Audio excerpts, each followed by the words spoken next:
No he podido estudiar porque mi hermana fuerte toda la noche. Ha venido, jódanla por favor. Lo que pasa es que mi hermana hace unas semanas estuvo con el bicho, junto con su enamorado. Habían salido de su cuarentena. Ya. Parece que lo estuvieron celebrando mucho. Y era un plan de las 2 de la madrugada, más o menos. Y a esa hora le el bicho, dices. ¿Ha venido la chica? Ha venido la... ¿Por qué a las 2 de la mañana? Es la pregunta. Bueno, estábamos aburridos.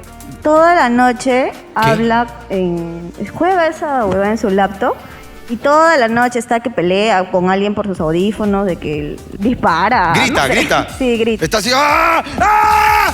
¡Me mataron! Y están matando a mi hermana también.